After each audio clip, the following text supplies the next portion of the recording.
안녕하세요. 형법 강론 두 번째 수업 진행합니다.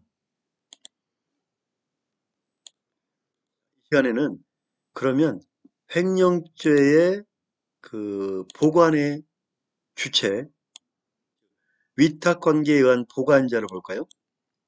횡령죄는 신뢰관계라고 있죠. 자신을 믿어준 위탁관계, 즉 신뢰관계를 침해하는 배신죄입니다. 형법상 보관자란 위탁관계에 의하여 타인의 소유의 재물에 대한 처분권이 있는 자입니다. 재물에 대한 처분권이 있는 자. 횡령죄에서 재물의 보관이란 재물에 대한 사실상 또는 법률상의 지배력이 있는 상태를 의미하고 사실적, 법률적 지배력이 있는 상태. 그 보관이 위탁관계에 기인하여 하는 것은 물론이나 반드시 사용대차, 사용하기 위한 대차를 하거나 임대차라든지 위임 등의 계약에 의하여 설정될 것을 요하지 않습니다. 따라서 이 신뢰관계란 것은 재물을 내가 정말로 가지고 있거나 법적으로 가지고 처분할 수 있는 권리, 이런 상태가 횡령죄의 위치인데, 여기 보면 사무관리, 사무적으로 관리한다든지 또 관습적으로 관리한다든지 조리, 상식선에서 내가 맡고 있다든지 힘력칙에 의해서도 성립할 수가 있다. 다양하게 횡령죄는 재물이기 때문에 다양한 방법으로 내가 보관자 위치가 있을 수 있다. 이렇게 보시면 되겠습니다. 자, 신의 측에서 말하는 보관자로 인정되는 것. 첫째, 어떤 계좌에 돈이 실수로 잘못 송금되어 입금된 경우에, 이런 경우 있을 수 있죠. 어떤 사람이 돈을 보냈는데 남의 통장으로 잘못 들어갔어요. 자, 그 예금주와 보낸 사람, 보낸 사람과 예금주 간에는 신의칙상 보관 관계가 성립합니다. 갑자기 내 통장에 5천만 원이 들어와 있어요. 내 통장에 5천만 원 왜 들어와 있지? 나는 모르지만 누가 실수로 잘못 보낸 거예요. 나는 알아. 알면서 써버리면 신뢰관계이기 때문에 횡령죄가 성립하겠죠. 그죠? 남이 잘못 보낸 걸 알면서도 돈을 뺏었었다. 그럼 횡령죄예요. 따라서 피고인이 송금 절차의 착오로 인하여 피고인 명의의 은행 계좌에 입금된 돈을 임의로 뺐다면, 임의로 빼가지고 썼다면 뭐에 해당한다? 횡령죄에 해당한다. 따라서 실수로 남이 5천만 원을 내 통장에 보내도 내가 뺐으면 안 되는 거예요. 확인해보고 왜 5천만 원 들어왔지? 확인해보고 해야 되는 거예요. 그죠? 자, 제3자 명의 사기 유형 계좌.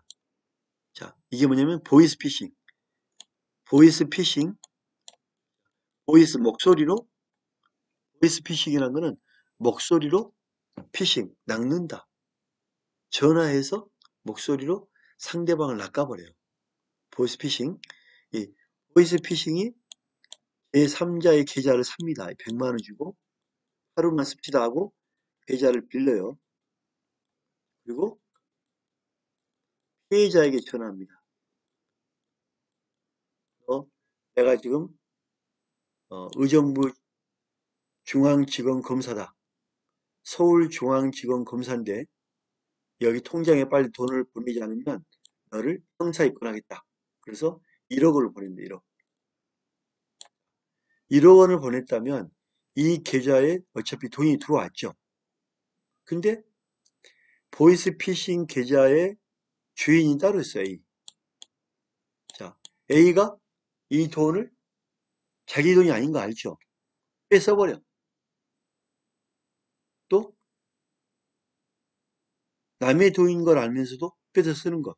이른바 대포통장 사기 위험 계좌의 명의, 이 A가 전기통신금융 사기 피해금을 임의로 뺏쓰는 것. 임의로 뺏었다면 역시 남의 잘못 보낸 돈, 협박에 보낸 돈이기 때문에 뺏으면 안 되죠. 따라서 계좌 명의는 피해자 사이에 이 피해자와 아무런 관계가 없죠. 송금 이체된 사기 피해 상당의 돈을 A가 돌려줘야죠. 원래 돌려줘야죠. 반환해야 함에도 불구하고 그 돈을 빼서 인출하면 피해자에 대해서 뭐가 성립한다? 횡령죄가 성립한다. 돈을 몰래 뺏었기 때문에 뭐가 성립한다? 횡령죄가 성립한다. 비교 한번 해볼까요? 전기통신금융사기, 즉 보이스피싱 범인이 피해자의 돈을 사기 이용 계좌로 송금 이체받았다면, 돈을 이체받았다면 편취 행위는 기수에 이른단 말이에요. 사기죠, 사기. 이체받았어. 통장에서 사기 쳐가지고 돈을 받았단 말이에요. 피해자와 사이의 위탁, 신인관계가 없죠. 신뢰관계 없잖아요. 그냥 보내라 보낸 거지. 그래서 사기범이 돈을 직접 뺐기 때문에 새로운 법익을 침해하기 어렵으므로 뭐다? 사기죄가 성립한다. 신뢰관계 없기 때문에 횡령죄는 아니고 사기죄가 된다. 이해되죠? 자, 계좌 명의인이 사기의 공범이라면, 자, 이 두 명이 공범이야. 자신이 가담한 범행 결과 피해금을 보관하게 된 것일 뿐이어서 이 피해자 사이에 위탁관계가 없죠. 자, 위탁관계가 없기 때문에 송금, 이체된 것은 사기로 받은 거죠. 새로운 법익을 침해한다 볼 수 없으므로 사기가 성립하고 횡령죄는 뭐한다? 안 된다. 횡령죄 안 됩니다. 부동산의 보관자를 부정하는 것. 부동산의 보관자. 부동산이라는 게 보관한다. 되게 애매한 얘기죠. 부동산을 공동으로 받은 사람들 중, 자, 공동 상속자면 내 땅이 아니죠. 한 사람이 점유, 한 사람이 이제 시골에 있는 형들이 점유해서 농사를 짓겠죠. 자, 다른 공동 상속인의 상속 지분을 임의로 처분했다면 공동 땅을, 공동 소유를 한 사람이 처분한다. 자, 이거는 남의 믿고 맡긴 게 아니잖아요. 공동이기 때문에 공동 부동산은 남의 부동산이에요. 처분도 안 돼. 따라서 횡령죄는 성립하지 않습니다. 처분할 때 문서 위조했다면 문서 위조. 되겠죠, 그죠? 빌딩의 공유자. 공유자는 여러 명이죠. 여러 명이, 여러 명의 공유자가 있단 말이에요. 빌딩의 소유자가 여러 명이단 말이에요. 한 사람인 피고인이 옛날에 소유자 전원의 공용 부분인 지하 주차장을, 자, 지하 주차장은 공동 주인의 소유죠. 근데 독점으로 임대해버려. 그리고 임대를 넣고 혼자 돈을 받아.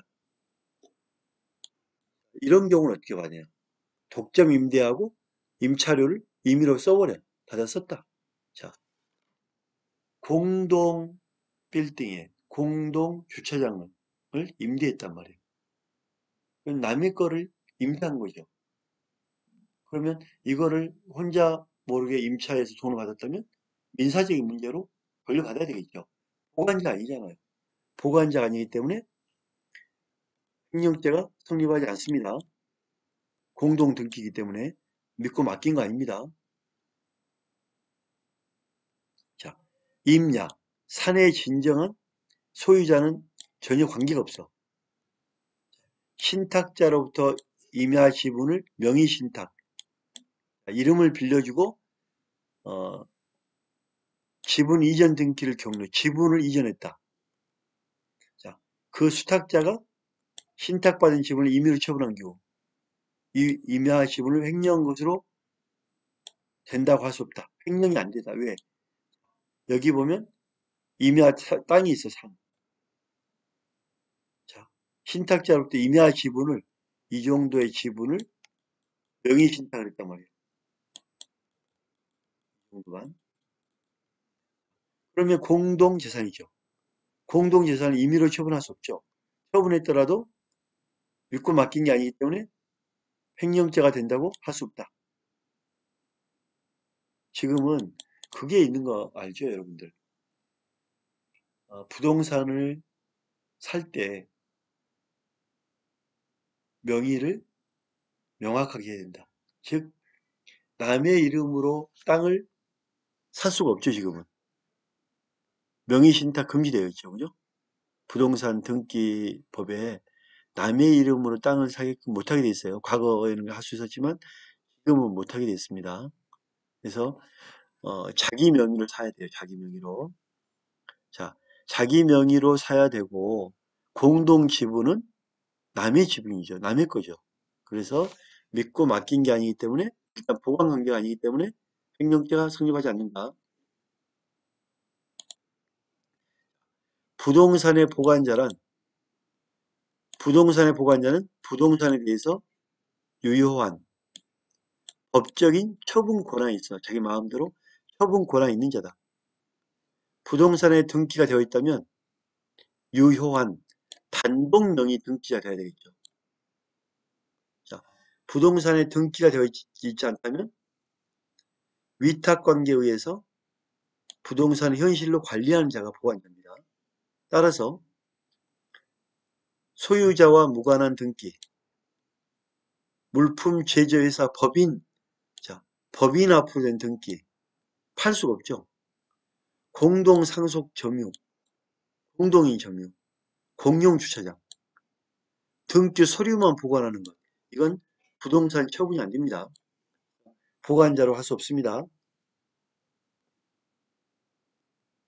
자, 등기가 안 된 건물에 대해서, 자, 등기가 안 된 거는 위탁관계에서 현실로 부동산을 등기하기 전에 부동산을 관리 지배했단 말이에요. 이 보관자예요, 보관자. 주인이 아직 없죠. 이걸 팔면 횡령죄가 되겠죠. 내 앞으로 돌려버려도 약간 잠깐 지키고 있으라 했는데 내 앞으로 돌려버렸다. 내가 주인해버렸다. 그것도 횡령죄입니다. 그죠? 등기하기 전에 그걸 내 앞으로 보관 지위를 이용해서 내 앞으로 했기 때문에 횡령죄가 성립한다. 자, 동사는 바로 재물이기 때문에 횡령죄가 되겠죠. 차량, 차량은 특수동산으로 자, 소유권 취득에 뭐가 필요하다? 등록이 필요하다. 타인 소유 차량의 보관자가 되기 위해서는 등록 명의자가 될 필요는 없죠. 자, 하지만 일반 동사는 등기나 등록에 의해 공시지로 없기 때문에 일반 동산, 뭐 이름표 번호판 없는 오토바이 이런 거를 내가 맡겼다면 내가 보관자죠, 그죠? 횡령할 수 있겠죠? 소유권 취득에 등록이 필요한 타인 소유 차량을 인도받아 보관하고 있는 사람이 이를 처분했다면 믿고 맡겼으니까 횡령죄가 성립한다. 보관 위임자나 보관을 위임했던 사람이나 보관자가 내가 보관했던 보관자가 차량 등록 명의자일 필요는 없다. 그냥 동산 정도를 맡겼다면 내가 처분하면 횡령죄다. 지입회사. 지입이란 거는 그 안으로 회사 안으로 지입 차를 넣고 돈을 받는 거죠. 월급 받는 거죠. 소유권 있는 차량에 대해서 뭐 3년 동안 이 회사에 지입회사에 넣고 대신 월급을 받고 운행관리권을 위임받은 지입차주가 승낙 없이 보관 중인 차량을 팔아버렸어. 3년 계약에 매달 월급 받고 운행해야 되는데 내가 팔아버렸어. 내 거니까. 자, 일단 3년 동안은 회사 거죠. 지입차주에게 차량 보관을 위임받은 사람이 지입차주의 승낙 없이 보관 중인 차량을 처분하기 때문에 보다 횡령죄다. 일반적인 금전의 보관자, 돈을 보관했다 횡령죄죠. 금전은 소비물이죠. 써버리죠. 대체가 가능하기 때문에 원칙적으로 돈 같은 거는 보관자가 소유자다. 따라서 금전을 보관하는 자, 이를 소비하면 소비하여도 횡령죄는 성립하지 않는다. 자, 재물을 일반적인 금전 보고자. 자, 이게 무슨 말이냐면 돈을 보관하면 돈을 줬어.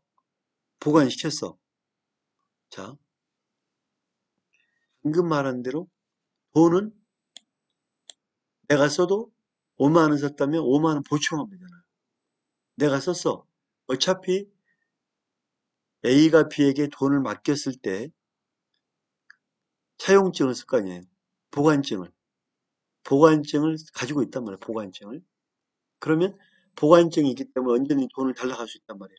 근데 내가 맡겼던 돈을 상대방이 썼어. 썼어도 일단 그 돈은 그 사람, 점유자 거다. 보관자 거다. 왜? 대체가 가능하기 때문에. 따라서 금전을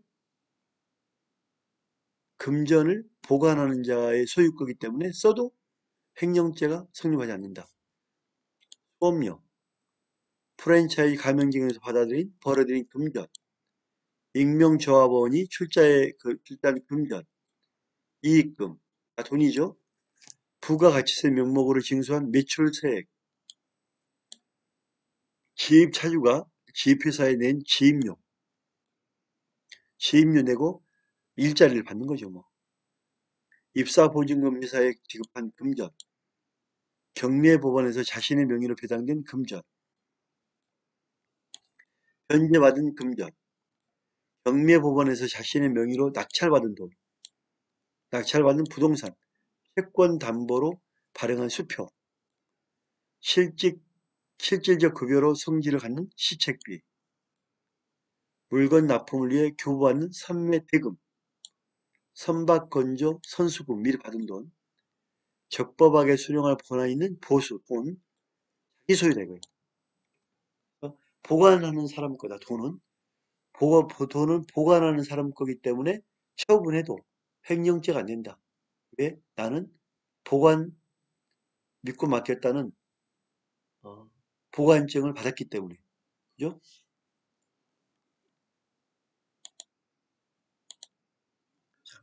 용도가 특정되지 않는 돈. 어찌됐든 간 돈이잖아요, 돈. 돈은 가지고 있는 사람 거라고 했죠? 피고인 갑과 경영자 을 사이에 공모하여 학생이 납부한 수업료를 교비 회계가 아닌 다른 회계에 임의 사용했다면 어차피 경영자 을이 받았기 때문에 임의 사용해도 뭐한다? 점유자의 것이기 때문에 횡령죄에 해당하지 않는다. 학교만 다니면 되잖아요. 수업료는 학교 다닐 수 있다는 얘기예요. 학교 다니면 돼. 학교 다니고 관리 주장 받으면 돼요. 그죠? 가맹점인 주인이 피고인을 갑이라 합시다. 갑이 본사와 프랜차이즈 계약을 맺고 자신이 벌어들인 돈은 현재 갑 거죠. 송금하지 썼어. 횡령죄가 성립하지 않는다. 그 돈을 자기가 보관한 자 소유이기 때문에 횡령죄에 해당하지 않습니다. 익명조합의 영업자인 피고인이 영업조합원들의 영업을 위하여 출자한 금액, 조합원들이 출자한 돈은 피고인 거죠. 피고인이 갖고 있으니까. 그래서 소비하더라도 뭐가 횡령죄가 성립하지 않는다. 이런 거 시험 많이 나오고 있죠, 그죠? 금전을 맡겼는데 마음대로 쓴 경우 역시 횡령죄가 성립하지 않는다. 용도가 특정된 금전의 보관자. 자, 금전. 용도가 특정됐다. 자, 별표 하나 할까요? 용도가 특정됐다고 그러겠죠? 어, 군부대 선임병이, 선임병 갑이 후임병 을에게 5만 원을 줍니다. 5만 원. 5만 원을 빵하고 우유를 사와라 하고 5만 원을 줬어요. 5만 원은 준 게 아니죠. 빵하고 우유 사와라고 보관시킨 거죠. 사오라고. 자, 이럴 경우에 이 5만 원은 올 게 아니라 심부름 가면서 잠깐 보관시킨 거로 봐야 되기 때문에 특정됐단 말이에요. 특정된 금전은 타인의 소유물 취급함으로 자, 정해진 용도 외에 자, 빵하고 우유를 사오라고 했는데 을이 5만 원 가지고 볼링을 쳐버렸어. 다른 용도로 사용했기 때문에 뭐가 성립한다? 횡령죄가 성립한다. 맞죠? 자, 지출할 수 있는 용도로 사용한 거는 횡령죄가 아니겠죠? 맞지? 그래서 거기에 맞지 않게 다른 데 써버렸다. 횡령죄가 된다. 보관자가 보관자가 자기 3자의 이익을 위하여 소유자의 이익에 반하는 재물을 처분한 경우 그 재물에 대해서 불법 영주의 의사는 인정할 수 있으나 그와 달리 소유자의 이익을 위하여 재물을 처분한 경우에는 특별한 사정이 없는 한 그 재물을 불법으로 가지려는 의사, 불법 가지려고 하는 거 아니지 않느냐. 자기나 3자에 의해서 재물을 처분했기 때문에 어, 이 돈을 가지고 이익을 얻으려고 한 건 아니지 않느냐. 그래서 불법 영득 의사를 인정할 수 없다.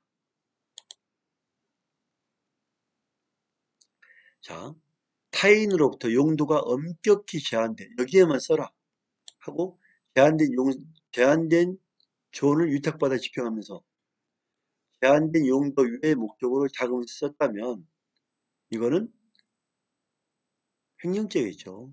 그게 맞지 않기 때문에 그죠?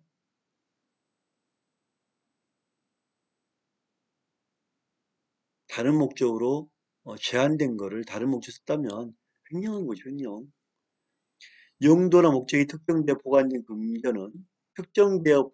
금전은 함부로 못 쓰죠. 특정의 용도나 목적이 소멸되었다 하더라도 위탁자가 반환받거나 돌려받거나 이미 소비를 마음대로 써 승낙하기까지는 역시 횡령죄 적용에 있어서 여전히 위탁자의 소유물, 위탁자 거다. 횡령죄다. 보시면 되겠죠? 수업 마치겠습니다. 감사합니다.